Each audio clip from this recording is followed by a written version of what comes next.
imunofluoresensi. Imunofluoresensi merupakan suatu pemeriksaan imunohistokimia yang bertujuan untuk menentukan lokasi antigen spesifik di jaringan atau sel dengan menggunakan reaksi antigen-antibodi. Teknik ini menggunakan spesifitas antibodi terhadap antigennya untuk menargetkan pewarna fluoresen ke target biomolekul spesifik dalam sel. Wilayah spesifik yang dikenali oleh antibodi pada antigen disebut epitop. Epitop yang telah berikatan dengan antibodi, kemudian diamati dengan menggunakan mikroskop fluoresen untuk mengkonfirmasi keberadaan antigen di dalam sampel. Imunofluoresensi dapat digunakan pada bagian jaringan dari sel yang dikultur atau sel individu dan dapat digunakan untuk menganalisis distribusi protein, glikans, dan molekul kecil biologis dan non-biologis. Mikroskop fluoresens adalah mikroskop yang digunakan untuk melihat zat organik ataupun inorganik melalui fenomena fluoresensi dan fosforesensi.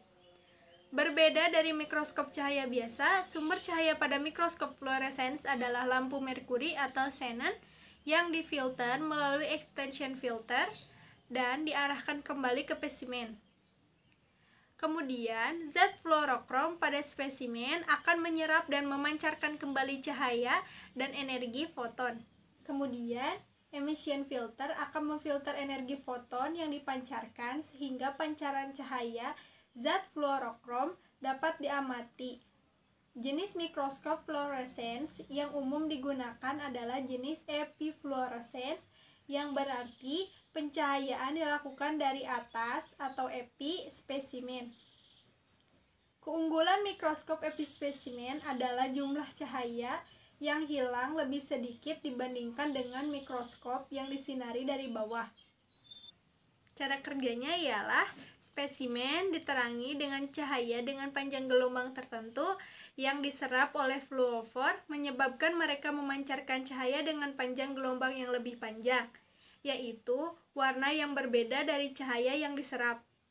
Lampu iluminasi dipisahkan dari fluoresensi yang dipancarkan jauh lebih lemah melalui penggunaan filter emisi spektral. Komponen khas dari mikroskop fluoresens adalah sumber cahaya. Filter dan pelepasan sinar matahari dikroik dipilih agar sesuai dengan eksitasi spektral dan karakteristik emisi fluofor yang digunakan untuk melabeli spesimen. Dengan cara ini, distribusi fluorofor tunggal atau warna dicitrakan sekaligus. Gambar multiwarna dari beberapa jenis fluorofor harus dibuat dengan menggabungkan beberapa gambar satu warna. Cahaya dari panjang gelombang eksitasi menerangi spesimen melalui lensa objektif. Karena sebagian besar cahaya eksitasi ditransmisikan melalui spesimen, hanya cahaya yang dipantulkan mencapai tujuan bersama dengan cahaya yang dipancarkan, dan metode epifluoresens karena itu memberikan rasio sinyal ke noise yang tinggi. Beach filter dikrok bertindak sebagai filter spesifik panjang gelombang, mentransmisikan cahaya befluoresens ke lensa mata atau detektor, tetapi memantulkan cahaya eksitasi yang tersisa kembali ke sumbernya. Fluoresensi yang dipancarkan oleh spesimen difokuskan ke detektor dengan tujuan yang sama, yang digunakan untuk eksitasi. Untuk resolusi yang lebih besar akan membutuhkan lensa objektif dengan bukaan numerik yang lebih tinggi. Selanjutnya adalah manfaat dalam pemeriksaan darah. Manfaat pemeriksaan ini untuk membantu diagnosis penyakit autoimun yang dicurigai dan mengesampingkan kondisi lain dengan tanda dan gejala yang sama. Jika hasil pemeriksaan positif, perlu dilakukan pemeriksaan lanjutan untuk mendapatkan gambaran yang lebih jelas mengenai dugaan penyakit autoimun, seperti penyakit sistemik lupus erythematosus atau SLE. Pemeriksaan ini membutuhkan sampel darah dari pembuluh darah vena, yang kemudian dideteksi dengan menggunakan metode indirect immunofluorescensi. Di sini saya akan menjelaskan tentang contoh pemeriksaan imunofluoresens dan contoh pemeriksaan penyakit pada imunofluoresens. Yang pertama saya akan jelaskan yaitu contoh pemeriksaan imunofluoresens yang dibagi dua macam. Yang pertama, direct immunofluorescence atau imunofluorescence langsung.